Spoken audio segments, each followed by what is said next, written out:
Attention!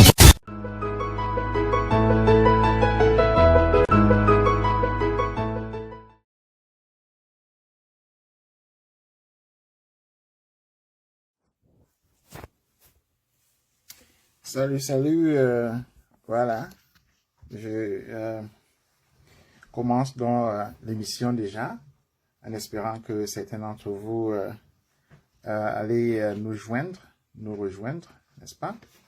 Donc, merci, voilà, voilà, je m'installe pas à pas, n'est-ce pas? Voilà, je vois certains sont déjà là, c'est bien. C'est toujours bien dans la vie d'être à l'heure, n'est-ce pas? Lorsqu'on veut faire des choses, lorsqu'on veut faire quelque chose, c'est toujours bien de commencer à temps.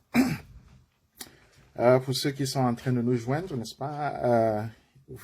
Tous les dimanches, comme vous savez, j'ai une session de causerie, de discussion, ou bien de présentation de mes idées.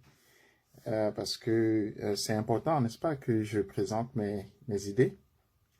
Et c'est important que je les présente dans la suite également de ce qui se passe afin de donner une certaine intelligibilité à ce qui se passe. Mais donc, c'est ce que je fais tous les dimanches. C'est plus ou moins ce qu'on appelle une session idéologique. J'écrivais d'habitude des articles, de longs textes. Je me suis rendu compte que j'ai de moins en moins de temps pour le faire. Mais aussi, je me suis rendu compte que les gens lisent de moins en moins parce que nous avons quand même des instruments qui permettent aux gens d'écouter des conversations, d'écouter des discussions et de faire partie de ces discussions-là sans avoir nécessairement besoin de lire des livres ou bien des longs articles, des éditoriaux. Donc ici, c'est mon éditorial qui me permet donc d'exprimer un certain nombre de choses. La question aujourd'hui, c'est la vraie révolution en bas commencera quand les en bas vont contacter le groupe Wagner, qui, comme vous savez, est un groupe russe. Donc, c'est ce dont nous allons parler aujourd'hui, et parce que j'estime que c'est une question importante. Nous allons prendre l'exemple du... En fait, je vais prendre spécifiquement l'exemple du Mali, parce que c'est l'exemple qui est le plus frais dans nos têtes. Mais j'aurais bien pu prendre l'exemple de la Syrie, j'aurais bien pu prendre l'exemple de l'Ukraine, et j'aurais bien pu prendre l'exemple de la République centrafricaine. Je vais cependant prendre uniquement l'exemple du Mali.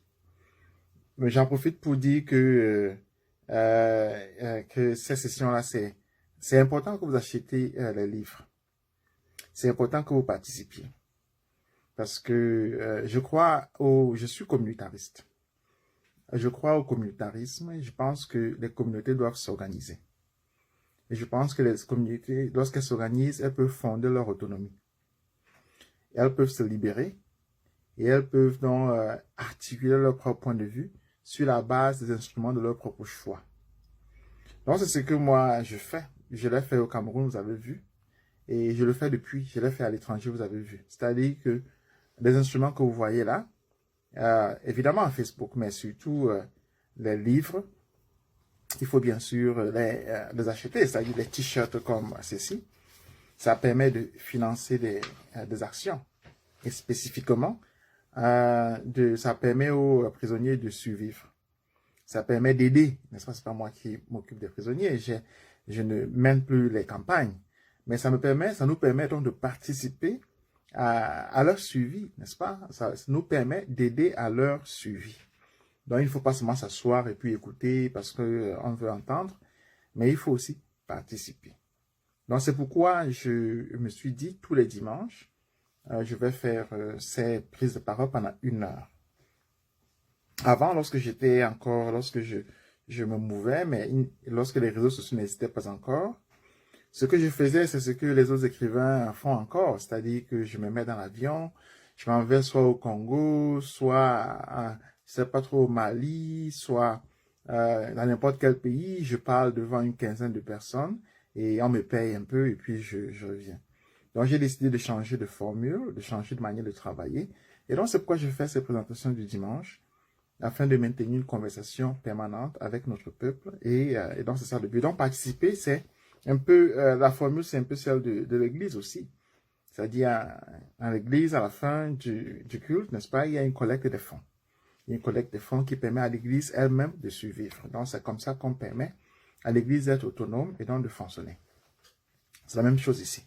Vous voyez, je bois un peu des gadgets, des livres. Ça permet donc de travailler de manière substantielle. Cela dit, je disais que les embats, je pense que les embats, évidemment, sont de mon point de vue, à un moment très intéressant. Parce qu'ils ont pu arrêter la violence des boulots. Ils ont pu stopper la violence des boulots. C'est un moment très intéressant qui donne l'illusion que la guerre a cessé. Évidemment, la guerre peut cesser, hein. La guerre n'est pas là pour être éternelle. Mais le plus important, c'est que l'avancée ou bien la violence des boulots a été stoppée. Elle a été stoppée par une violence égale. C'est-à-dire une violence qui fasse que les boulots comprennent que devant eux, ils ont garçons. Et que devant eux, ils ont des gens qui ne sont pas là pour s'amuser. Alors, c'était important de faire passer ce message-là. C'est-à-dire, c'est un peu comme un message qu'on envoie à la poste. On te dit que devant toi, là, il y a quelqu'un qui ne s'amuse pas du tout. Donc, il fallait que les boulots le comprennent. Il fallait qu'ils comprennent que devant, il y a des gens qui ne s'amusent pas. Et donc, le fait que l'on comprenne ça a créé un équilibre de la force. Un équilibre, comme on dit dans la terreur, c'est-à-dire une relation de force qui est équilibrée. Dans cette relation de force équilibrée, fait que d'emblée, des atrocités comme celles que l'on voyait avant là n'ont plus lieu. C'est-à-dire, ce qui a lieu, c'est atrocité pour atrocité ou bien la paix. C'est-à-dire, il n'y a plus rien. Donc, c'est un peu ça. Donc, voilà la situation dans laquelle on se retrouve en Ambalan. C'est-à-dire une situation pas nécessairement de guerre chaude, mais de guerre froide. C'est-à-dire de guerre qui fasse que, finalement, on retombe dans c'est-à-dire ce ne sont pas des avancées brutales. C'est des échauffourées sporadiques. Il y a une tête coupée ici, il y a un village, il y a une maison qui est brûlée de ce côté, bref, ce sont des incidents. Une multiplication d'incidents. Donc, c'est ça. C'est ça un peu la guerre froide. Et n'oublions pas que nous sommes dans une situation de guerre civile. La guerre civile, qu'est-ce que c'est? La guerre civile, c'est un clash de deux forces à l'intérieur d'un État constitué. C'est ça la guerre civile. La guerre civile n'a pas d'autre définition que celle-là. C'est-à-dire la guerre civile, ça a besoin, pour qu'elle soit une guerre civile, d'un État constitué. C'est-à-dire c'est une guerre qui, à la différence d'une guerre qui oppose deux États, c'est une guerre qui a lieu à l'intérieur d'un État. Et c'est tout. Donc, dans une situation de guerre civile, on a donc deux forces à l'intérieur de l'État qui se battent.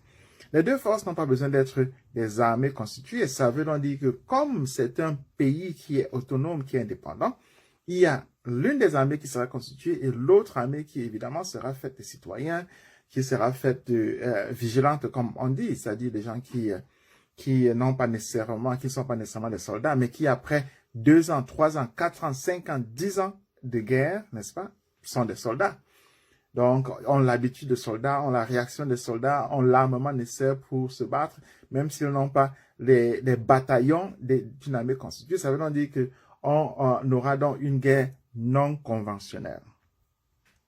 Une guerre civile est d'habitude fondée sur une guerre non conventionnelle. Ça veut donc dire que toute guerre civile d'habitude est non conventionnelle, parce qu'une guerre conventionnelle, d'habitude, c'est une guerre qui oppose deux armées, une armée contre une autre. Je suis en train de dire ces petits détails parce qu'ils sont importants pour comprendre un peu l'argument que j'aimerais présenter. L'argument que j'aimerais présenter, c'est qu'à la différence, par exemple, du Mali, nous avons au Cameroun une guerre non conventionnelle, alors qu'au Mali, on est en train de parler d'une armée constituée. C'est une armée constituée, donc, qui est l'armée nationale du Mali, qui a des traités avec l'armée nationale de France, qui a fait intervenir du moins l'ONU, la MONUSMA, et ça implique des armées sous-régionales, l'armée du Niger, l'armée, voilà, peut-être du Sénégal, des armées comme ça. Donc, ce sont des armées constituées. Et donc, c'est une différence essentielle. Ça veut donc dire que la guerre civile malienne a atteint un autre cap. A atteint un cap plus ou moins supérieur, un cap supérieur qui a nécessité dans l'intervention des forces armées françaises. Donc, c'est un autre niveau de discussion là. Chez nous n'avons pas encore atteint ce niveau-là. C'est-à-dire au niveau de la guerre en Abalan, nous n'avons pas encore atteint ce niveau-là pour plusieurs raisons. La première raison, c'est que le gouvernement camerounais a tout fait, mais alors tout fait, pour que la France n'intervienne pas. Pour que la France ne le prenne pas comme un conflit. Vous voyez très bien les discours catastrophiques des Biya qui présentaient la guerre comme étant qui n'était pas une guerre. À la différence du nombre de morts, parce que nous avons plus de morts qu'au Mali. Donc si on ne comptait que le nombre de morts, en comparaison, on dirait que la guerre au Cameroun a créé plus de morts que la guerre au Mali. Cependant, le travail du gouvernement camerounais, de la propagande camerounaise, du moins des relations extérieures camerounaises, aura été toujours de minimiser la guerre au nord-ouest et au sud-ouest, de la minimiser. Même si, comme nous savons, c'est une guerre régionale aussi, c'est-à-dire que c'est une guerre qui a impliqué le Nigeria, pour preuve. Le leadership ambazonien a été arrêté au Nigeria. Donc, c'est une guerre qui a impliqué dans les accords de défense entre le Nigeria et le Cameroun. Vu que c'est le Nigeria qui a livré le leadership anglophone ambazonien à l'État du Cameroun. C'est une guerre qui est devenue sous-régionale parce que à un certain moment, le Tchad était intervenu. C'est-à-dire que des soldats tchadiens avaient traversé la frontière camerounaise pour venir intervenir à Bafoussam, à Bamenda. N'est-ce pas? Donc, c'est une guerre sous-régionale aussi qui a impliqué donc, des armées bien constituées à côté de l'armée camerounaise, impliqué l'armée tchadienne, impliqué l'armée camerounaise, impliqué les services de sécurité nigérians et les services de sécurité camerounais. Mais, à la différence de la guerre au Mali, c'est une guerre qui n'a pas atteint le niveau d'exposition, c'est-à-dire que c'est une guerre dont on n'a pas suffisamment parlé au niveau international. C'est vrai que les États-Unis ont de temps en temps écrit des condamnations, le Congrès américain, comme nous savons, le Sénat, la Chambre des représentants, Karen Bass, tous ces gens-là, le Bundestag allemand, le House of Commons anglais, ont écrit de temps en temps des condamnations, mais ça n'a pas eu une conséquence. Là, c'est mon deuxième argument, la raison étant la suivante, et pour la comprendre, il faut lire Noam Chomsky. Pour la comprendre, il faut savoir que les puissances occidentales d'habitude sont tatillonnes à présenter avec beaucoup de clairon les conflits qui ont lieu dans leur sphère d'influence. C'est-à-dire que les États-Unis vont avoir des condamnations, n'est-ce pas, minimales sur des conflits qui ont lieu dans la zone francophone. Parce que la France, c'est un allié, en fait, c'est le plus vieil allié des États-Unis. Les États-Unis n'ont jamais eu de conflit avec la France, mais alors jamais, depuis la Révolution américaine où la France était le support américain. Donc, ce sera difficile, sinon impossible d'avoir les États-Unis comme présentant un problème sérieux au niveau des espaces qui sont sous l'influence de la France. Ça n'aura jamais lieu. Les États-Unis seront peut-être au niveau micro de la micro-analyse contre ce que la France fait, mais au niveau général, ils seront d'accord avec ce que la France fait. Donc, à cause de cette deuxième raison-là, le conflit qui a lieu en Abalan n'a pas eu la publicité dont il a besoin, parce que les États-Unis auraient donné un coup de couteau dans le dos de la France. À la différence, par exemple, du conflit qui a eu lieu au Mali, où, comme nous savons, ce sont les forces, du moins les djihadistes, qui évidemment ne sont pas des amis des Américains. Donc, ce sont les forces qui ne sont pas non plus les amis des Français, qui ont mis en danger l'État malien. Ça veut donc dire que ce conflit-là d'emblée a eu une publicité beaucoup plus grande que le conflit qui a lieu au Cameroun. Je crois que vous comprenez la différence. La différence, c'est que dans le conflit qui a lieu au Cameroun, le conflit a lieu dans la cour d'un ami des États-Unis. Même si ça a lieu dans un espace où on parle anglais, mais ça a lieu dans la cour d'un allié des États-Unis, dont les États-Unis ne vont pas en parler de manière du moins offensive. Tandis que le conflit qui a lieu au Mali oppose, du moins l'espace francophone, à un ennemi des États-Unis, à un ennemi de la France. Donc ça veut donc dire que ce conflit-là aura une publicité beaucoup plus grande. Donc, ces deux raisons-là, je dirais, ont fait que du moins, la guerre civile camerounaise, civile camerounaise n'est pas la publicité dont on a besoin. Et la conséquence, comme nous voyons, c'est le nombre de morts que l'on a, c'est le génocide, c'est vraiment affreux.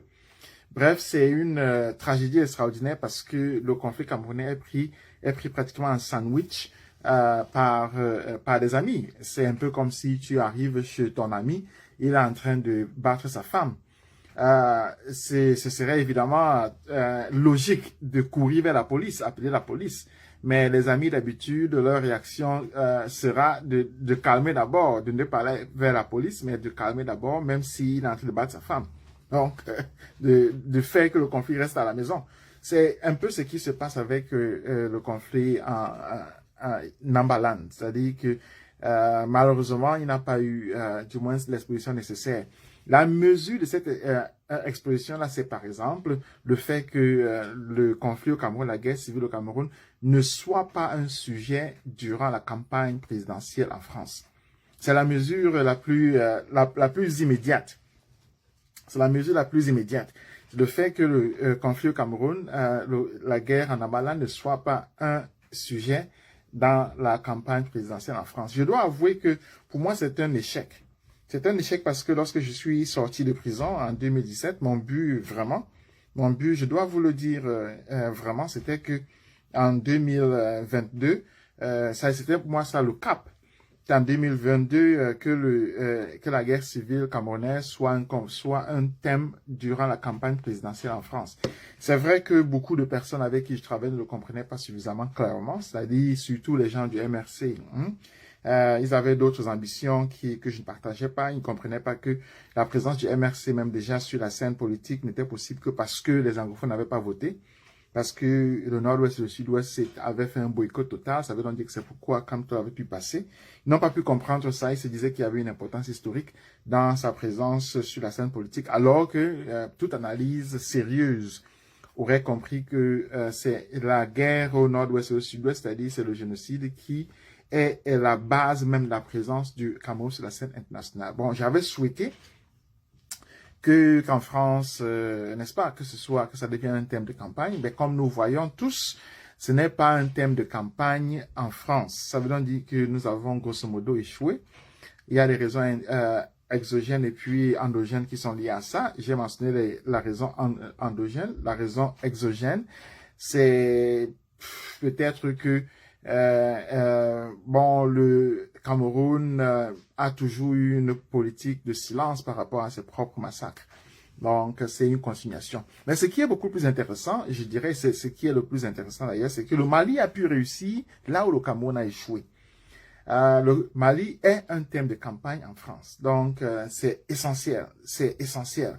Le Mali a pu, c'est-à-dire, c'est la beauté de ça, quoi. C'est-à-dire que Goïta a pu réussir où le Cameroun a échoué.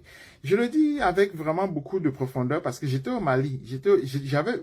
Je n'aime pas beaucoup voyager. Je l'ai dit plusieurs fois parce que j'ai ma famille et puis j'ai des responsabilités ici. Donc, je n'aime pas beaucoup voyager. Mais en 2013, j'avais insisté pour partir au Mali. J'avais été invité plusieurs fois avant au Mali. Mais j'avais insisté que je vais partir au Mali.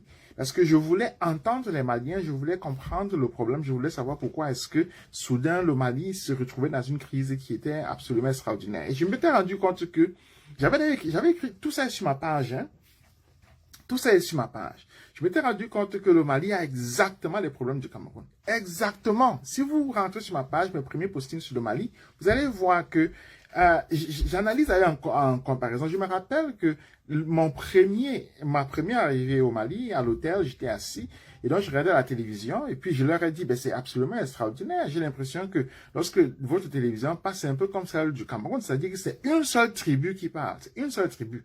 Les autres, c'est comme s'ils n'existent pas. Et donc, je l'ai d'abord dit. Mais la deuxième fois, lorsque je regardais, c'était la télévision camerounaise, cette fois maintenant que je regardais, Mais ça m'a un peu plus frappé. Et donc, cette fois-là, j'ai dit à mes amis maliens que ce que je vois là, c'est vraiment comme le Cameroun. C'est vraiment identique. C'est-à-dire, c'est vraiment les boulots. Le présentateur, le technicien, les techniciens, les reporters, tous, c'est une seule tribu. J'ai dit, c'est vraiment la même chose. Et donc, c'était ça le problème. À l'époque 2013, au Mali, on parlait encore le genre de débat qu'il y a eu au Cameroun, là, le fédéralisme, ou bien la sécession. Ils avaient ce débat-là aussi, c'était identique. Ils avaient ce débat. Et donc, les gens du Nord, là, voilà, les Touaregs, eux, ils ne voulaient pas le fédéralisme. Ils disaient, on ne veut plus le fédéralisme. On en a marre de ça. Et donc, au Mali, ils disaient, non, on veut le fédéralisme. Donc, ces genres de débats qui ont abouti sur l'occupation du nord du Mali et puis ces successions de coups d'État, voilà. Bref, la comparaison que j'établissais entre le Cameroun et le Mali tient et tient toujours, elle continue. Cependant, la différence, c'est que le Mali, les Maliens, les politiciens maliens et surtout d'ailleurs même les militaires maliens ont pu faire que le Mali devienne un thème de campagne en France. C'est important. C'est important pourquoi? Parce que ils ont donc la possibilité d'avoir une influence sur la politique française de telle sorte qu'ils changent de président et puis changent dans la donne politique de l'analyse de leur propre conflit. Parce qu'évidemment, la France est partie prenante de leur conflit. Et la même chose s'appliquerait au Cameroun. Ça voudrait dire que on aurait un changement de pouvoir en France, que la politique française sur le nord-ouest et le sud-ouest changerait. Donc, c'est un peu cette analyse-là que moi, j'aimerais établir. Donc, étant en prison, moi, sorti là, je m'étais dit, c'est suffocant, la situation dans laquelle nous nous trouvons, parce que le Cameroun est pratiquement pris comme étant la chasse gardée de la France. C'est-à-dire que la France peut y faire ce qu'elle veut, en conséquence, Biya peut y faire ce qu'il veut. Et donc, si la politique change au niveau de la France, il y aura des conséquences au Cameroun. Et au moins, il y aura un allègement de la peine que le Cameroun a. En 4 ans de bataille, vous avez vous-même vu que c'était peine perdue. C'est-à-dire, le tomahawk contre cette politique est venu du Cameroun d'ailleurs, est venu des opposants camerounais qui n'ont aucun intérêt à ce qu'on parle à ce que le Cameroun devienne un thème dans ça est dans la politique française. Ils n'ont aucun intérêt. Des gens comme les Campbell, ils n'ont aucun intérêt. Ils sont contents d'être là au Cameroun, de publier leur livre insipide. Donc, c'est un peu ça, la situation dans laquelle nous nous trouvons. Mais, la beauté quand même, c'est que le Mali a réussi là où le Cameroun a échoué. C'est ça, la différence. Le Mali a réussi là où le Cameroun a échoué. Mais le Mali a surtout réussi, pourquoi? Parce que le Mali a réussi à opposer du moins à la France une force structurante. C'est de quoi il s'agit. À opposer à la France une force structurante. Et cette force structurante, comme nous savons, c'est la Russie. C'est ça l'enjeu. Je vais élaborer un peu différemment ce que j'essaie de dire.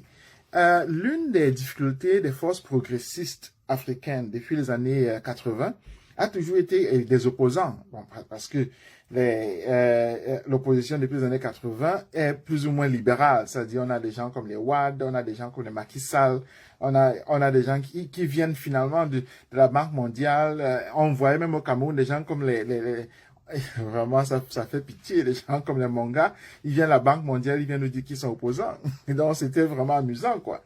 Dans un pays dont la structure même déjà est de gauche, eux, ils viennent plutôt de la droite. Ils viennent se présenter comme opposants, alors que le fondement politique de l'Afrique, c'est la gauche. C'est indiscutable parce que le fondement politique de l'Afrique vient historiquement de l'abolitionnisme qui, depuis le XVIIIe siècle, a voulu que les intellectuels, les politiciens africains, noirs ou bien arabes, soient opposés à l'esclavage. L'esclavage qui est un autre chapitre, l'extrapolation du capitalisme. Donc, il est hors de question que l'on soit africain et que l'on soit pour le capitalisme ou bien que l'on soit pour l'esclavage aussi, qui en est un chapitre. Ça veut donc dire que ceux qui sont venus par après ont bâti là-dessus. C'est ça le squelette, c'est ça la base même. Un peu comme aux États-Unis, la base c'est le capitalisme. Donc, il n'est pas possible d'avoir un parti politique qui soit anticapitaliste. C'est la même chose avec l'Afrique, c'est-à-dire la base, c'est d'abord l'abolitionnisme, c'est-à-dire c'est l'anticolonialisme. Là, c'est la base. Là, c'est la base. Ça veut donc dire que l'Afrique est à gauche. Ça veut donc dire que l'Afrique est à gauche. On peut avoir des tendances, on peut avoir du moins des petits schémas, etc., mais c'est à gauche. Là, c'est vraiment la base. Et donc, c'est ce qu'on appelle la Constitution. La Constitution, c'est ça. C'est, en allemand, on dit Grundsatz. C'est ça la Constitution. Elle n'a pas besoin d'être écrite. L'écriture, c'est l'articulation scripturale de la fondation. C'est tout. Une constitution écrite, c'est l'articulation scripturale de la fondation. Il y a des États qui n'ont pas de constitution, mais qui fonctionnent sur ce modèle-là. Je veux dire, pendant des milliers d'années, les États n'avaient pas de constitution, mais ils fonctionnent sur une certaine entente qui est là. Et donc, pour ce qui concerne l'Afrique, c'est la gauche. Une extrapolation de ceci, c'est l'anticolonialisme. Donc là, c'est la base. J'étais en train de dire donc que les années 80 nous ont fabriqué des oppositions qui venaient plutôt de la droite. Les Soglo, les gens comme ils venaient tous de la droite. Les Wad, c'est même au Cameroun, des gens comme, au Cameroun, voilà, ils venaient tous de la droite. Et le Cameroun a toujours eu ce problème-là, c'est que le Cameroun n'a jamais pu formuler un bloc progressiste, une opposition progressiste claire et nette. Le Cameroun n'a jamais pu le faire.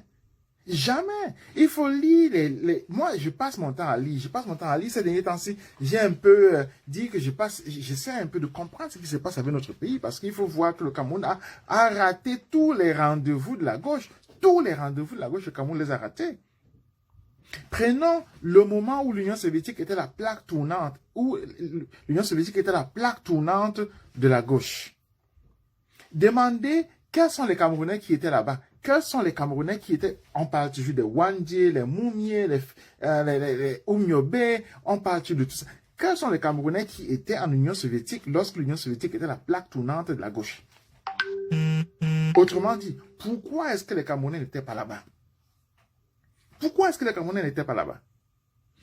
Laissons tomber l'Union soviétique. Il y a un moment où c'était l'Union soviétique, c'était Cuba, qui était la plaque tournante de la gauche. Ça veut donc dire que les gens de la gauche, les mouvements de libération allaient à Cuba pour avoir pas seulement les ressources, mais aussi de l'argent. Quels sont les Camerounais qui étaient là-bas? On parle des gens comme Wuni Massaga, mais vraiment c'était d'une fainéantise absolue. Il faut lire les livres pour voir comment est-ce qu'ils se comportaient. Il faut parler avec les vieux pour voir comment est-ce qu'ils se comportaient. Prenons l'Algérie. Durant les années 62, de 62 à peu près 80 comme ça, non, 62 à 70, l'Algérie était la plaque tournante de la gauche, c'est-à-dire que l'Algérie était l'espace où tous les mouvements de libération de gauche se retrouvaient. Le premier mouvement qui s'est retrouvé en Algérie, c'était l'ANC. L'ANC avait un bureau en Algérie. Tous les mouvements, y compris les Black Panthers, ils étaient en Algérie. Tous étaient en Algérie. Ils avaient des bureaux, là, ils avaient des ambassades, l'un à côté de l'autre, ils étaient installés, bien installés. Sous Ben Bella, sous Boumedienne, ils n'avaient aucun problème. Donc, l'Algérie donnait pas seulement l'argent, mais aussi le matériel. Lorsque Nelson Mandela est sorti de prison, 3 semaines après sa libération de prison, son premier voyage, il est parti en Algérie. 3 semaines, j'ai dit qu'il a à peine sorti de prison comme ça, il a à peine respiré, qu'il a déjà couru pour partir en Algérie.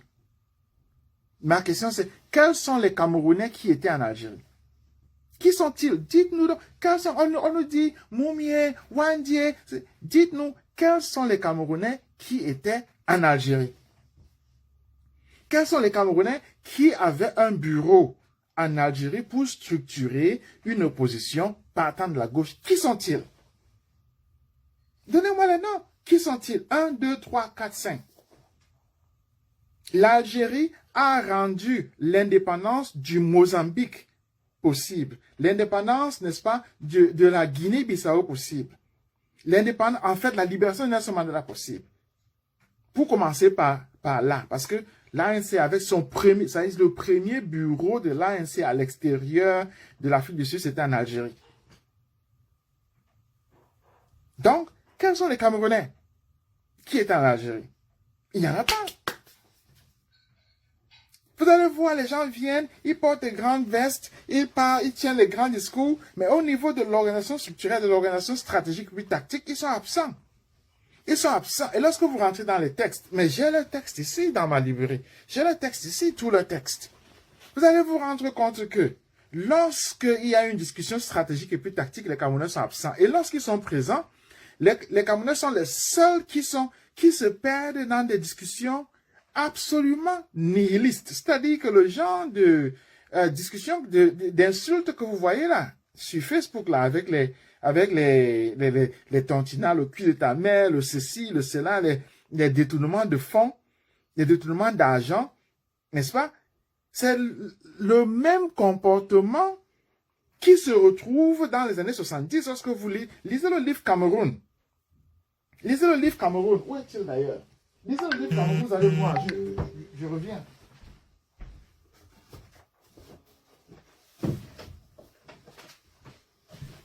Voilà. Lisez le livre aussi. Lisez le livre aussi. Lisez le livre aussi, vous allez voir. Il y a le chapitre sur la diaspora. Il y a un chapitre absolument intéressant sur la diaspora. Il faut le lire. Il faut lire le chapitre sur la diaspora. Vous allez voir que la diaspora camerounaise des années 60, 70 était identique à celle de maintenant. Là. Où vous voyez des gens qui le cul de ta mère, le ceci. Vous voyez des gens qui sont là, c'est-à-dire qui n'ont même pas la capacité idéologique à transcender leur proposition de souffrance pour comprendre qu'ils ont devant eux un leader, mais qui se comportent comme du n'importe quoi. Si c'est pas Camto, c'est pas Camto. Merde! On dit, mais la gauche a des structures que l'on connaît. Elle a des organisations que l'on connaît. Vous me présentez un personnage. Quels sont les critères qui nous font croire que ce personnage-là est de gauche? Quels sont les critères qui nous font croire que ce personnage n'est pas un cheval de Troie de toutes les façons? Oh, si, oh, c'est Camto rien, comme, merde. Dis, mais ces gens-là, ils sont fous. Faites une analyse simple de la situation politique camerounaise, vous allez rendre compte que sa situation, même comme deuxième de l'élection en 2018, n'était possible que parce que les anglophones n'avaient pas participé aux élections, sinon ils seraient nulle part. Sinon ils seraient nulle part, parce que les anglophones n'avaient pas participé, alors il a pu être deuxième. Une analyse neutre, simple, plastique, absente, c'est-à-dire que dépouillé de toute émotion, vous présenterez ce fait. Que ce sont les amazoniens qui lui ont donné l'espace libre et donc ça lui a permis d'exister. Donc on se retrouve avec des discussions de sous-quartier parce qu'il n'y a pas de gens qui ont une analyse plastique simple, vraiment dépouillée de toute émotion de la situation camerounaise. Ce qui se passe aujourd'hui étant ce qui s'est passé également durant les années 60, 70.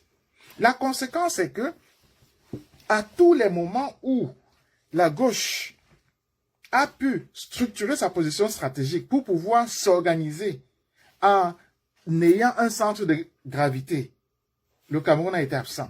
La seule fois où le Cameroun a été présent, la seule fois où le Cameroun a été présent, c'était en Guinée.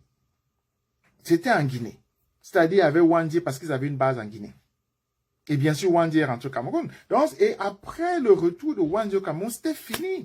C'était fini. Même ceux qui étaient au Ghana, là, c'était vraiment, bon, c'était pas des prostituées, ça y vraiment des gens qui étaient tout simplement des fainéants. Donc, la seule fois où le Cameroun était à un rendez-vous stratégique de la gauche, c'était en Guinée. Et là, on parle des années 59, 60. N'est-ce pas? 61. C'est tout. Donc, l'Algérie, le Cameroun a raté l'Algérie. Comprenez-moi bien, je ne parle même pas de la Libye, hein. Parce que là, alors, le Cameroun n'existait même plus. Donc là, alors, le Cameroun n'existait même plus. Je ne parle pas de la Libye. Je ne parle même pas de la Libye. Parce que là, le Cameroun n'existait plus. C'est-à-dire, le vide mental était tel que j'ai vu des Camerounais qui sont partis en Libye. À partir du Cameroun, ils m'écrivent des textes enfantins. Vraiment enfantins. Et ils viennent même discuter avec moi. Absolument enfantins. Ils viennent discuter avec moi. La cause, en fait, vraiment, je lis le texte. C'est un journaliste, hein, un journaliste, mais il me dit qu'il était en Libye. Il m'écrit un texte, mais moi, je lis le texte, j'éclate de rire. Parce que c'est un texte tellement enfantin que tu demandes si un adulte peut écrire ça. Voilà. Mais la cause de l'absence de cet enfantillage du Cameroun, évidemment, c'est en fait la conséquence de la corruption. C'est la corruption. Ça veut donc dire que vous voyez partout, il n'y a aucune situation camerounaise où il y a un problème de corruption. Aucune. Corruption, c'est détournement de fonds. Ça dit, c'est vraiment, ce n'est pas une corruption idéologique. Hein. Avec le Camerounais, c'est pas corruption idéologique. Ça dit une corruption idéologique qui veut que une personne qui est d'une intégralité morale parfaite se retrouve en train d'adopter une position de droite alors qu'il est de gauche. Là, c'est une corruption idéologique. J'ai dit corruption morale pure et simple dans ce sens où c'est détournement d'argent. C'est qu'il prend l'argent public, il met dans sa poche. C'est de quoi je parle. C'est-à-dire, en fait, il bouffe les sous. Point. C'est ça le niveau du Camerounais. C'est-à-dire, c'est un niveau d'une primitivité telle que on se demande même d'où ça vient. Je vais vous donner un exemple. Moi, je travaille avec les Noirs américains depuis, bon, c'est vrai que l'une des particularités des Camerounais, c'est qu'ils croient toujours que lui, comme il a lu les livres, alors que quelqu'un peut même vivre pendant 20 ans dans un pays, il croit qu'il connaît plus que la personne là. Moi, les Noirs américains, je lis les textes, etc., je travaille avec eux, je regarde. Moi, ce qui m'a toujours surpris, c'est qu'il n'y a pas un problème de corruption dans leurs organisations. Il n'y a, en fait, les Black Panthers spécifiquement, que dans tous les livres qui sont écrits sur eux, on ne pose pas un problème de corruption. C'est-à-dire de demande de fonds, de manger l'argent, de prendre l'argent de la communauté et mettre dans sa poche. Il n'y a pas ce problème-là. Pourquoi? Parce qu'ils avaient une éducation idéologique plus ou moins claire. De telle sorte que chacun comprend que c'est à lui de s'investir pour le collectif.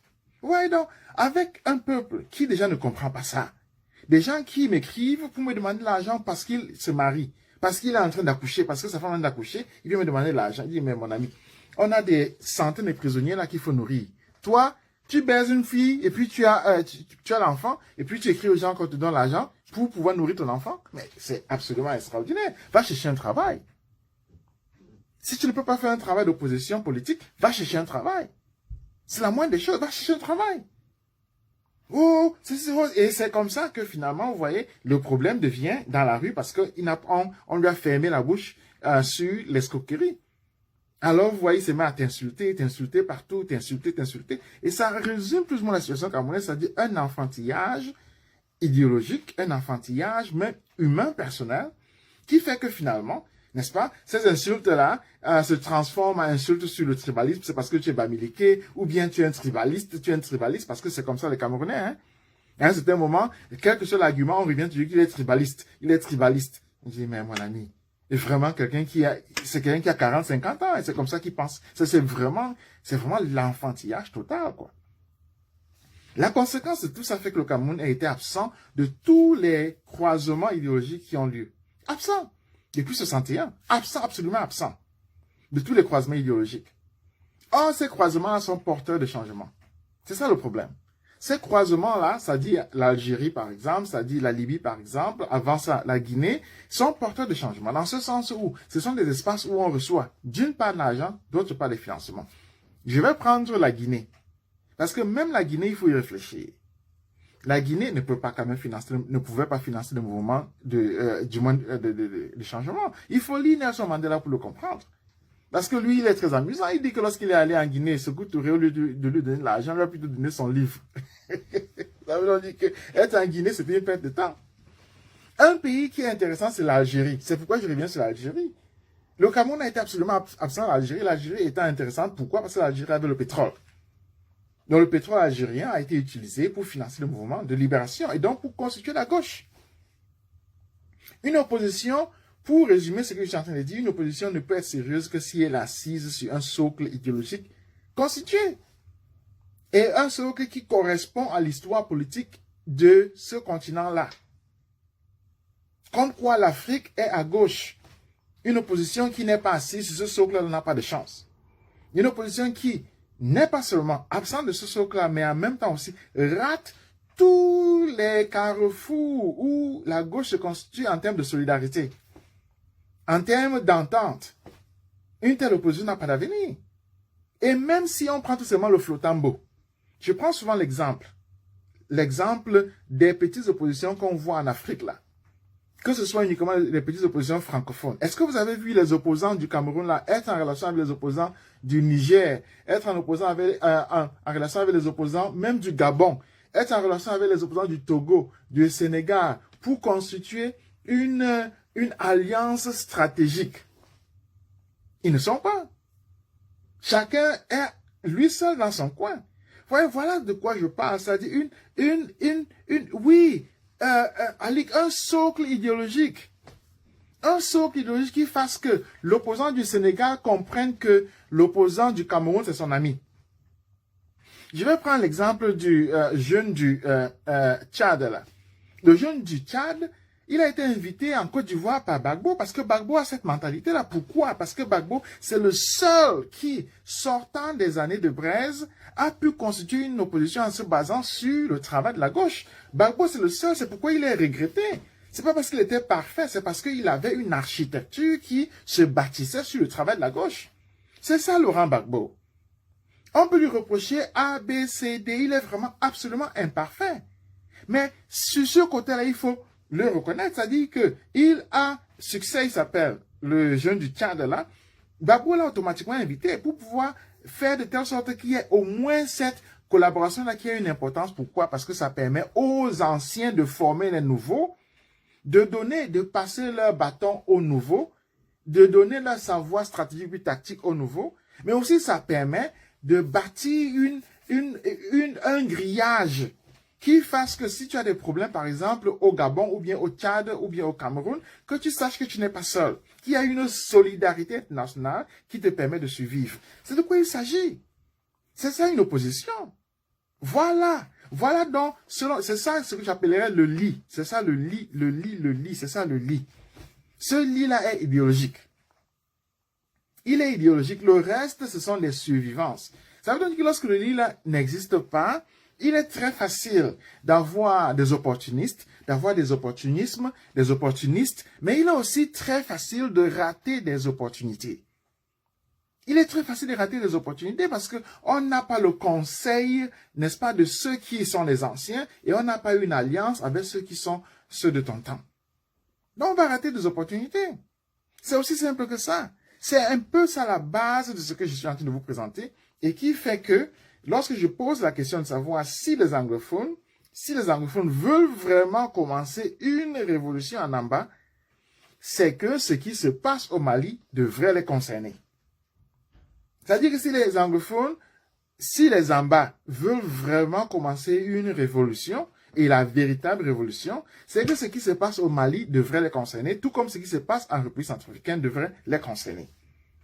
Parce que ce qui se passe là-bas, c'est ce qu'on appelle un réalignement. Un réalignement. Et je vais vous dire pourquoi c'est un réalignement, parce que le groupe Wagner dont on parle, n'est-ce pas? Évidemment, c'est un groupe paramilitaire, évidemment. Mais il est impossible, dans toute analyse sérieuse, il est impossible d'avoir un pays comme la Russie intervenir dans un État sans mettre en danger des relations d'État en État. C'est impossible. Dans un pays comme la Russie, ne peut intervenir dans un État comme le Mali que de manière cachée, c'est-à-dire par un groupe paramilitaire. Par un groupe paramilitaire. C'est-à-dire que si la Russie intervient dans une zone qui est une chasse gardée de la France et des États-Unis de l'Ouest, ça veut donc dire que la Russie se met dans une situation de guerre. Ça veut donc dire que la Russie déclare la guerre. Si la Russie le fait, c'est qu'elle déclare la guerre. Donc c'est ça qu'il faut comprendre. Donc la Russie ne peut pas le faire. Poutine ne peut pas le faire, c'est que ce serait une déclaration de guerre parce qu'il aurait traversé sa zone d'influence pour entrer dans la zone d'influence d'une autre personne. J'ai dit au départ de mon analyse, j'ai dit que, n'est-ce pas, le fait que le Cameroun se retrouve dans une zone d'influence française et que la France soit le plus ancien allié des États-Unis fait que d'emblée, quel que soit le génocide qui a lieu sur le Cameroun avec les anglophones, les Américains qui parlent anglais ne vont pas en parler suffisamment. Vont avoir ce qu'on appelle en anglais de lip service. Ils vont avoir des condamnations, n'est-ce pas, des fake condemnations. Donc, quel que soit le fait que le Congrès américain écrive n'importe quel texte sur la guerre en Amba, ce n'est que des lip service. Ça n'aura jamais une conséquence. Ça n'aura jamais une conséquence. Lorsque je parle comme ça, je suis en train de regarder les livres que je peux vous montrer qui sont d'une importance. Mais le livre dont auquel je pense, c'est celui de Chomsky. Manufacturing Consent. Attendez un peu voir. C'est celui de Noam Chomsky, Manufacturing Consent. N'est-ce pas? C'est un livre, il faut le lire. Le livre va vous présenter comment est-ce que le consentement est manufacturé. Dans ce sens où, n'est-ce pas, un pays comme les États-Unis ne va jamais condamner suffisamment ou bien clairement les crimes qui sont commis dans sa zone d'influence ou bien par ses alliés. Il ne va jamais le faire. Mais cependant, que la Russie entre dans sa zone d'influence là avec comme État, ce serait une déclaration de guerre. Ça veut donc dire que comme conséquence, la Russie ne peut arriver que par un groupe paramilitaire. Vous vous rappelez très bien ce que j'ai dit. C'est-à-dire que nous avons une situation de guerre civile. Une situation de guerre civile, soit c'est un État qui entre en guerre contre un groupe paramilitaire ou bien des milices. Donc la Russie ne peut entrer vraiment que comme une milice. C'est tout à fait logique, tout à fait normal, tout à fait clair. Et quel qu'en soit le cas, la Russie ne va jamais le reconnaître. Ne va jamais le reconnaître. Jamais, jamais, jamais, jamais. Parce que ce serait un conflit automatique. Ce serait la cause d'une déclaration de guerre claire et simple, claire et nette.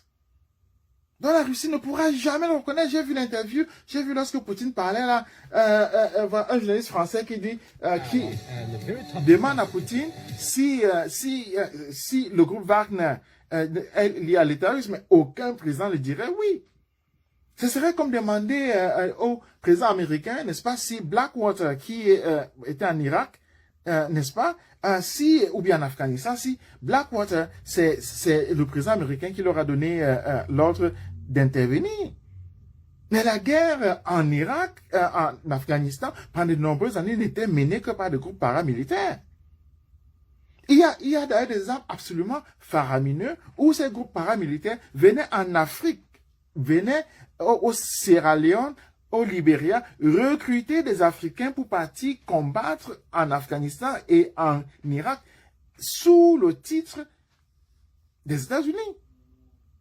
C'est-à-dire que les groupes arabes, Blackwater allait au Libéria recruter des Africains afin que ces Africains-là aillent combattre en Irak et puis en Afghanistan pour les États-Unis. Et les États-Unis ne vont jamais le reconnaître. Jamais, jamais, jamais. Est-ce que c'est Poutine qui va reconnaître la même chose que les États-Unis font?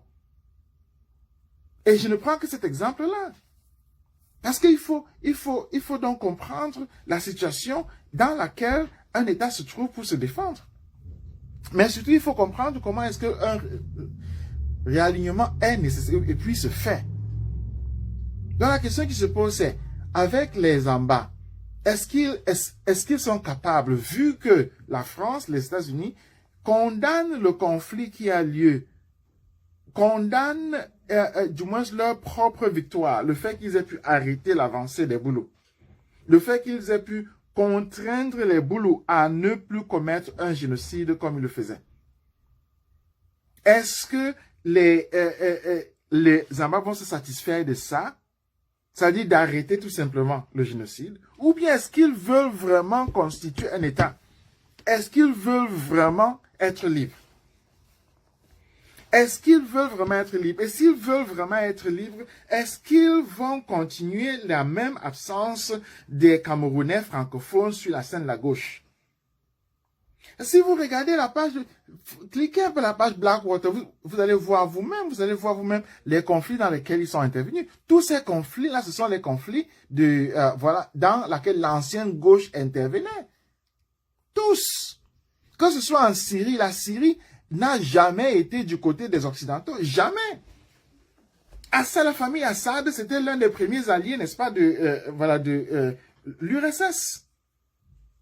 Assad, c'était un des alliés vraiment absolument liés de l'URSS. Donc, les Occidentaux n'ont jamais eu pied en Syrie. Là, c'est la chasse gardée de l'URSS. Prenez en Ukraine, là, vous allez voir que Wagner est intervenu en Ukraine, est en train d'intervenir en Ukraine également. Parce que le problème en Ukraine, c'est évidemment le problème d'une demande de constitution d'un État.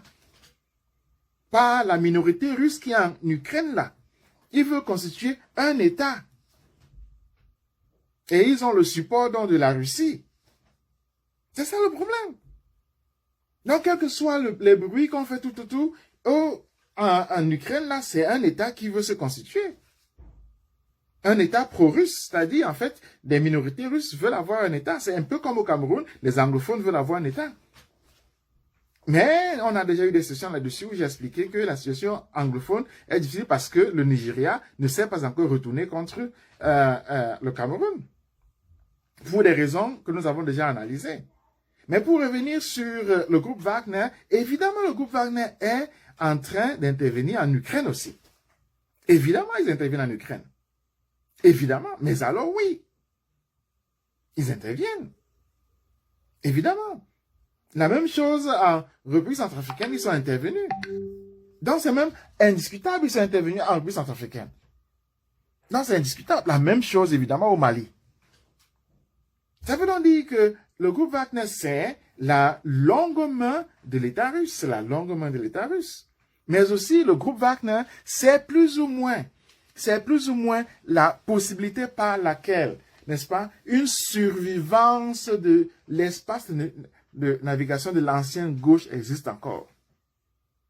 Donc, c'est une possibilité, c'est une survivance de l'ancienne gauche. C'est un espace le centre de gravité de l'ancienne gauche ayant été défait avec la chute, n'est-ce pas, de Kadhafi, avec la disparition de la Libye et le désengagement de l'Algérie. Donc, il y a cette survivance-là. Ça permet de poser ces mêmes questions qui se posaient avant. La première de ces questions, c'est l'argent. La deuxième de ces questions, n'est-ce pas, c'est les armes, c'est-à-dire c'est comment former la formation de ses propres militaires, la formation de ses propres gens. En fait, c'est trois questions simples. La première, c'est l'argent. La deux, parce que c'est une banque à travers laquelle l'État russe peut agir. C'est une banque à travers laquelle l'État russe peut agir. En fait, c'est un chemin. Le deuxième, c'est la formation, n'est-ce pas, de ses propres officiers. Le troisième, n'est-ce pas, c'est l'armement. Donc, ces trois questions-là sont importantes, sont indiscutables. J'ai pris Wagner, j'ai pris Blackwater, je vais prendre un autre exemple, l'exemple du Cameroun même. Le Cameroun, comme nous savons, a été une colonie allemande. Le Cameroun a été colonisé par les Allemands. Mais le Cameroun a été colonisé par les Allemands à une période où l'Allemagne ne voulait plus les colonies. Bismarck ne voulait plus les colonies. Mais le Cameroun est devenu une colonie allemande comment? Parce que la compagnie Wörmann, qui est une compagnie de transport, qui est une compagnie de logistique, n'est-ce pas, voulait avoir accès à un marché qui avant était un marché anglais. Donc la compagnie Wörmann a créé un conflit, un faux conflit avec les Anglais. Un faux conflit sur la baie de Douala, la Djouvouri. Un faux conflit qui a fait que l'État allemand lui donne une sécurité, lui donne une assurance, lui donne une supervision. Donc c'est un faux conflit et qui a fait donc que l'État allemand intervienne et en conséquence l'État allemand a colonisé tout le Cameroun. Donc pour revenir donc sur Wagner, c'est le même système de Blackwater, c'est le même système de Wörmann. Pourquoi? C'est un système qui permet d'éviter des conflits conventionnels entre des États. Mais c'est un conflit qui permet, lorsqu'il est manœuvré politiquement de manière intelligente, qui permet aux forces belligérantes là de changer de cap. Donc c'est la possibilité qui est mise sur la table de changer de cap. C'est la possibilité qui est mise sur la table donc d'avoir une nouvelle donne. La première possibilité, je vous disais, j'ai dit très bien, c'était de faire que le Cameroun soit un thème de la campagne présidentielle en France. C'est-à-dire que le Cameroun, le génocide qui a lieu au Cameroun, soit une cause de l'échec politique de Macron. Donc, on n'a pas pu ça. Les anglophones n'ont pas pu. On s'est battu, j'ai été à Paris plusieurs fois, on a eu des réunions plusieurs fois, mais ça a toujours été torpillé. Par des gens, je suis convaincu finalement que ce sont des gens qui sont payés par le pouvoir. Je préfère taire leur nom maintenant. Parce qu'ils ont toujours torpillé, mais alors tout ce qu'on faisait afin que le Cameroun soit un thème de la campagne en France. Et évidemment, maintenant, là, ils ont disparu. Maintenant, ils ont disparu, on ne les voit plus, là. Ils ont disparu. Mais leur but était clair qu'on ne parle pas du Cameroun en France. C'était ça leur but. Qu'on ne va pas parler du Cameroun en France. Ils viennent, ils parlent de ceci, mais lorsqu'on fait des groupes, ils torpillent. Le Cameroun n'est pas devenu un thème. Mais vous voyez, les Maliens ont réussi. Les Maliens ont réussi. Là, c'est le premier chemin qui n'a pas marché. Le deuxième chemin, donc, comme moi j'ai dit, c'est celui-là que les Maliens sont en train de faire.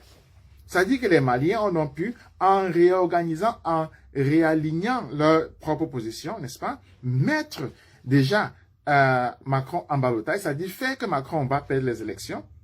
C'est-à-dire qu'il est obligé maintenant de prendre le Mali au sérieux, parce qu'actuellement, regardez, les soldats de Barkhane n'ont rien à faire au Mali.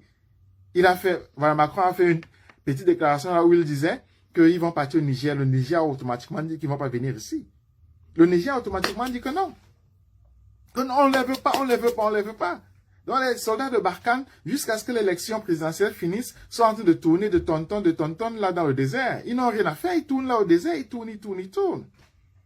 Parce que le Niger ne les veut pas, le Mali ne les veut pas.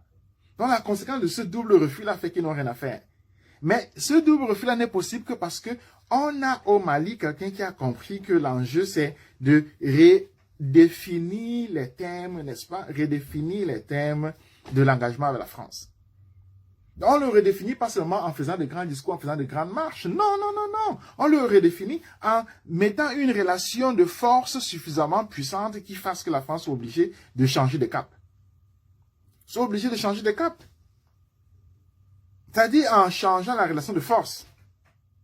Pour revenir donc sur les Ambazoniens ont pu, avec leurs petites armes, avec les armes là qu'ils ont, ils ont pu forcer les Boulous dans une relation de force. Ils ont pu pousser les Boulous dans une relation de force. Les pousser à, n'est-ce pas, arrêter le génocide. Ils ont pu les obliger à cesser le génocide. Ils ont pu les obliger à le faire. Mais maintenant, il s'agit d'ouvrir le second chapitre. Il s'agit d'ouvrir le second chapitre, de faire de telle sorte que, dans le futur, n'est-ce pas, les Amazoniens puissent maintenant pas seulement agir de manière défensive, mais de manière offensive, non, pour pouvoir sécuriser leur propre libération. Et comme je dis, ils ne peuvent pas, ils ne pourront jamais sécuriser leur propre libération en comptant sur l'ami intime de la France. Ils ne pourront pas. Ils ne pourront pas. Ils ne pourront pas sécuriser leur libération en comptant sur l'ami intime de la France, qui est les États-Unis, ou bien l'Angleterre. Ils ne pourront pas. Ça n'aura pas lieu. Ça n'aura pas lieu. Ça n'aura pas lieu. Ils ne pourront pas. Compter sur l'ami intime de la France pour ta propre libération? Non. L'histoire africaine est en contradiction absolue avec ça. Absolue. Que ce soit l'Algérie, que ce soit le Mozambique, que ce soit la Guinée-Bissau, que ce soit le Zimbabwe, que ce soit l'Afrique du Sud, ouais, que ce soit n'importe... L'Afrique entière est en contradiction avec ça. Donc il faut faire la même chose qu'ils ont fait, n'est-ce pas, pour équilibrer la relation de force. Il faut le faire au niveau international et c'est ça Wagner. C'est ça l'offre, la possibilité que Wagner donne. Bien sûr, il y a certaines questions qui se posent. C'est que, qui sont les leaders anglophones qui pourront le faire? Mais la question là ne se pose même pas parce qu'évidemment, les leaders anglophones sont en prison. La deuxième question, c'est celle-là la plus importante. La plus importante, c'est que, évidemment, les Russes, comme vous avez très bien vu, Wagner, n'est-ce pas, ne soutient qu'un pouvoir constitué, c'est-à-dire que Wagner n'entre pas dans les conflits avec des petits groupes, les milices. Parce que c'est quand même la main forte d'un État. C'est quand même la main forte d'un État. Donc, on n'entre pas dans les petits groupes, dans les petites batailles, des petits groupes, voilà. Donc, au Mali, ils sont là avec le président du Mali. Ils sont au Mali avec le président du Mali. Ils sont en RCA avec le président de la RCA. Donc, c'est ça le véritable problème. S'il y a un problème, c'est ça. Le problème, ce n'est pas que les Amazoniens aient uniquement des petits groupes, des milices. Non, c'est pas ça le problème. Le problème ne se trouve pas au niveau des Amazoniens. Autrement dit. Je le dis parce que j'ai lu Tibor Nagui écrit quelque part là que les Amazoniens ne vont jamais aller quelque part s'ils sont toujours divisés dans des petits groupes, dans des petites milices. Ils ne vont jamais sécuriser leur liberté. Non, c'est pas ça le problème. De toutes les façons, quelle que soit la guerre de libération qui existe, n'est-ce pas, il y a toujours des milices. Il y a toujours des milices. Toujours. En fait, même, la relation avec un groupe comme Wagner sécurise la position de la milice la plus forte. Si on prend la Palestine, n'est-ce pas, c'est ainsi qu'il faut voir l'exemple de la Palestine, hein, parce que on parle en fait de Fatah, du groupe Fatah. Yasser Arafat a eu son siège en Algérie lorsqu'il n'était que le dirigeant du Fatah. Donc, c'était pas encore l'OLP. C'était encore le Fatah, c'était encore une petite milice. Mais il avait déjà son siège, n'est-ce pas, en Algérie. Et c'est comme ça qu'il a sécurisé sa propre position. C'est comme ça qu'il a sécurisé sa propre position en ayant son siège du Fatah en Algérie. C'est ainsi donc qu'il s'est installé. Ça veut donc dire que le groupe qui pourra sécuriser cette relation-là avec Wagner, c'est-à-dire avec les Russes, aura donc nécessairement installé son pouvoir en Amazonie. C'est-à-dire que ce groupe-là, ce leader-là sera donc le leader. Sera donc le leader. Parce qu'il se sera installé sur les autres. Il aura imposé sa volonté sur les autres, étant donné qu'il aura une relation de force. De même, l'ANC, vous croyez que lorsque Nelson Mandela faisait aller en Algérie, ou bien lorsque l'ANC en Algérie, l'ANC était le seul groupe de Noirs en Afrique du Sud? Non! Si vous croyez que l'ANC était le seul groupe de Noirs en Afrique du Sud, vous vous trompez. De 1961 à 1990, c'est 30 ans. L'ANC n'était pas le seul groupe qui se battait contre l'apartheid. Mais non! Si vous croyez que Nelson Mandela était le seul prisonnier, mais non! Mais non! Non, non, non, non, non, non, non et non! Si vous croyez que les Noirs en Afrique du Sud n'avaient qu'un seul groupe qui s'appelait l'ANC, mais c'est enfantin. Ce n'est pas connaître les êtres humains. Les Noirs en Afrique du Sud avaient plusieurs groupes. Plusieurs groupes. Les Palestiniens avaient plusieurs groupes. Mais l'Algérie, qui était la plaque tournante des forces indépendantistes, n'est-ce pas, a choisi parmi tous ces groupes-là un. Et leur a donné un siège qui leur a permis d'avoir un espace de suivi. Soit en passant, avant l'Algérie, c'est l'Égypte qui jouait ce rôle. C'est l'Égypte qui jouait ce rôle de manière transitoire. Et à ce moment d'ailleurs, Wandje et même les Osinda Fana, ils habitaient en Égypte. Et ils sont les derniers, mais vraiment le véritable dernier, c'était Wandje. Ça veut donc dire que le Cameroun, depuis cette période-là, a été absent, mais alors absent de toute discussion progressiste, sinon de la gauche. Le Cameroun a été absent. Parce que c'est pas à Paris que ça se passe. C'est pas à Paris que Paris est une plaque tournante. Et d'ailleurs, si vous parlez à ces aînés, ils vont vous dire que des gens comme les Wandje évitaient Paris. Wandje n'est plus parti à Paris. C'est pourquoi il a été assassiné en Suisse, parce qu'il évitait Paris. Les forces progressistes évitaient Paris. Mais il faut connaître notre histoire, il faut connaître l'histoire des batailles, il faut connaître l'histoire tactique et puis stratégique des batailles. Il n'y a aucun leader progressiste sérieux qui avait Paris comme sa plaque tournante, il n'y en a pas. Alors, on voit des opposants qui disent qu'ils veulent parler à Macron. Macron, mais ça c'est pas un opposant ça. Ça c'est pas quelqu'un qui veut le changement. C'est pas quelqu'un qui veut le changement. Les forces progressistes, moi j'ai parlé avec Chapchet. J'ai passé des jours à parler avec lui pour comprendre ça. M'expliquer pourquoi est-ce que Wandje n'est pas parti à Paris, pourquoi est-ce que c'est en Suisse plutôt qu'on l'a tué. Mais parce qu'il évitait Paris. Parce que Paris était miné. C'est pourquoi il est parti en Suisse. C'est pourquoi il passait par là, parce que la Suisse était neutre. Alors il se disait qu'en Suisse c'était possible encore. Évidemment on l'a tué en Suisse. Et il demeure que un travail tactique et plus stratégique de la gauche n'est possible vraiment que si on prend en compte cette histoire-là et si les anglophones veulent sécuriser leur liberté, je ne vois pas comment est-ce qu'ils peuvent échapper à ça. Je ne vois pas. Parce que la gauche a ce caractère fondamental qu'elle est identique, qu'elle est transnationale, qu'elle est internationale et qu'on s'y retrouve tous. Il y a des thèmes bien précis, il y a une histoire. Et comme je dis, pour ce qui concerne l'Afrique noire, c'est inscrit dans les gènes de l'Afrique noire depuis le XVIIIe siècle, avec l'abolitionnisme, n'est-ce pas? Qu'elle est à gauche, qu'elle est anti-esclavagiste, c'est-à-dire qu'elle est anti-coloniale. Donc c'est ça la base. Et donc si on a les anglophones qui se basent sur cette longueur-là, il est essentiel qu'ils comprennent qu'il y a un travail structurel qui doit être fait. Et une fois de plus, ce n'est pas un inconvénient d'avoir plusieurs groupes. J'ai déjà expliqué ça 1000 fois. C'est-à-dire que ce n'est pas un inconvénient, c'est un avantage qu'ils aient plusieurs groupes. Mais c'est celui qui va pouvoir établir une relation de préférence entre lui et la plaque tournante de la gauche, c'est lui qui va devenir le leader. C'est personne d'autre. C'est lui qui va devenir le leader parce qu'il aura l'argent, parce qu'il aura les armes et puis parce qu'il aura l'espace de formation pour sa propre force. Parce que c'est quand même tragique de voir comment les jeunes, les gens comme les no-piti, qui sont sur le terrain, se battent avec rien du tout. Ils vont se battre avec rien du tout pendant combien de temps? Ils vont se battre avec rien du tout pendant combien de temps? Parce que les Ambazoniens doivent savoir qu'ils ne doivent pas répéter les mêmes erreurs des francophones qui ont été absents de toutes les plaques tournantes de la gauche depuis 1961.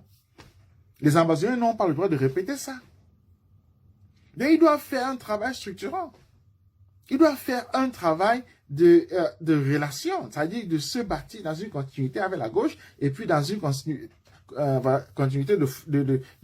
en fait, d'armement. Et c'est ça avec Wagner. Donc, c'est ce qui se passe autour de nous. C'est ce qui se passe autour de nous. Je voulais le dire comme ça, de manière plus ou moins rapide. Ça fait déjà 1 heure de temps. Je prends d'habitude 1 heure de temps pour présenter un peu ce que je pense. Donc, voilà, ça fait 1 heure de temps. Et donc, j'espère que le leadership anglophone aura cette vision-là qui lui permettra de regarder dans sa propre horizontalité pour comprendre qu'il y a des relations qui doivent, c'est-à-dire qui sont nécessaires, qui sont utiles, mais aussi comprendre qu'il ne doit pas recommencer les erreurs des francophones, qu'il ne doit pas répéter les erreurs des francophones, qu'il ne doit surtout pas répéter les erreurs des francophones, et en même temps comprendre que s'ils veulent fonder la libération ne peut être inscrite que dans la libération du continent. Et c'est de quoi il s'agit. Du continent, c'est de quoi il s'agit. C'est-à-dire dans l'histoire des batailles de libération qui ont été menées dans le continent. Cette histoire-là, on la connaît. Cette histoire-là est logique, elle est implacable, elle est indiscutable, elle est là. Voilà donc ce que je voulais dire. Prenons ces dernières minutes-ci, cotiser, participer, parce que je parle beaucoup, j'ai beaucoup parlé, mais j'estime que c'est essentiel de donner ces introductions minimales afin que les erreurs de nos aînés intermédiaires, que j'appelle du aîné intermédiaire parce qu'ils sont d'une fainéantise absolue, ne se répètent avec nous qui sommes là. Ça dit, je fais un travail que sans doute les intellectuels du moins qui sont nos aînés avaient fait. C'est-à-dire articuler les relations structurantes qui ont lieu devant nous afin qu'elles soient utilisées de manière positive pour notre libération. C'est ce que je fais. Donc, participer, le lien est là, n'est-ce pas? J'écris encore le lien, participer ici.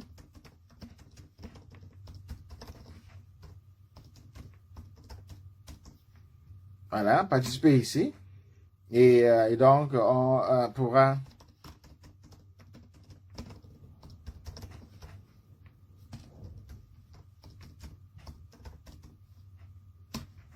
Voilà. Participer ici afin que, n'est-ce pas, on ne fasse pas que le bavardage, parce que ce serait triste, très triste, si on ne faisait que le bavardage, n'est-ce pas? Et comme d'habitude, je vais un peu regarder pour voir si vous avez participé. Parce que plusieurs sont seulement là pour écouter. Donc, on va prendre ces dernières 5 minutes et puis lever les fonds, un peu comme on le fait toujours dans les assemblées, n'est-ce pas? Donc, participer.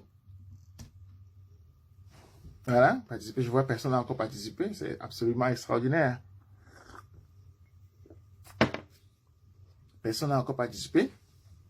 Alors, participez les amis. Participez. La personne ne l'a encore fait. Oh, aïe, aïe, aïe, aïe, aïe. Hein? Alors, participez.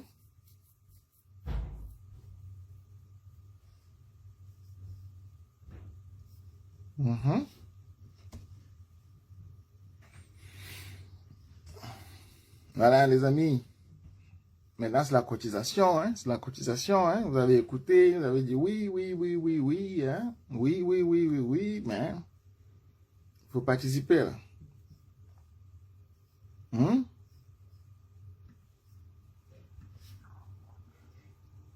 Voilà, il faut participer, hein.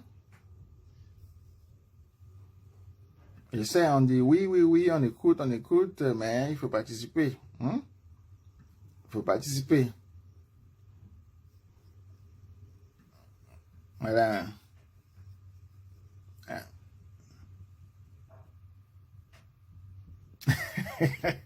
Michel, les choses structurantes. Je m'excuse, hein, j'essaie d'habitude, comme vous savez, d'éviter le jargon. J'essaie d'habitude, et d'ailleurs même je maîtrise pas trop le jargon parce que comme j'enseigne d'habitude en anglais et ma formation a eu lieu en allemand, donc le français que j'utilise est d'habitude approximatif. Structurant, c'est tout simplement des relations qui permettent à quelque chose d'exister. C'est-à-dire, ce sont des relations qui permettent de fabriquer. Euh, euh, Tu veux encore payer l'hôtel en Suisse? Mais qu'est-ce que je vais faire à l'hôtel en Suisse? Bon, bref. Et l'hôtel en Suisse, c'est moi-même qui l'avais payé. Je suis pas au chômage. Les relations structurantes, ce sont des relations qui permettent à quelque chose d'exister. C'est-à-dire, permettent à quelque chose d'exister dans ce sens où ça finance, n'est-ce pas, ça finance, n'est-ce pas, ça donne les ressources, n'est-ce pas, pour le personnel, bien sûr pour la maman et puis la formation. C'est ces trois choses-là qui sont ce qu'on appellerait structurant. N'est-ce pas? C'est la logistique. J'aurais bien pu dire, ça permet à la logistique d'exister. Tout comme je dis toujours que pour un petit travail comme celui que nous faisons, on a besoin de logistique. Ça, j'ai besoin de logistique. Et donc, c'est pourquoi j'ai une page web. La page web, comme vous savez, doit être financée, c'est-à-dire il faut payer le webmaster. Et toutes les fois que le webmaster fait des changements, il faut le payer. C'est une femme, il faut la payer. Et donc, l'éditeur, les livres, n'est-ce pas? Les livres, ça ne tombe pas du ciel, n'est-ce pas? Il faut éditer ça, il faut payer leur publication. Je parle même pas de ma propre écriture, là, c'est pas important. Donc, des choses comme ça, c'est la logistique, ça permet de comprendre, d'avoir une vision claire de ce qui se passe. Parce que sinon, la bataille qui a lieu, n'est-ce pas, en Nambaland, deviendra dans 10 ans, 20 ans, tout simplement une guerre civile ou bien une guerre tribale. Hein. On va dire qu'il y avait une guerre tribale au Cameroun, là. C'est ce qu'on dira. Les Boulous vont dire que c'était un petit trouble. C'est tout. Et il n'y aura rien. Donc, il faut articuler la rationalité de cette guerre-là. Et donc, c'est ça le rôle de l'intellectuel en période de conflit. Il faut articuler cette rationalité-là. Et donc, pour pouvoir le faire, il faut des instruments. Par exemple, des livres. Il faut faire des lives comme celui que moi je fais. Mais surtout, il faut avoir un dispositif, c'est-à-dire une page web qui permet, n'est-ce pas, de voir ce qui est fait. Et il faut également que les gens soient intéressés. Par exemple, des t-shirts qui permettent aux gens de faire un travail de propagande quand même au niveau esthétique. Et un t-shirt comme celui-ci, n'est-ce pas, ça implique un design, des tasses comme celle-ci, tout ça c'est des financements. Donc, tout ça engage des fonds. Ça demande un travail sérieux.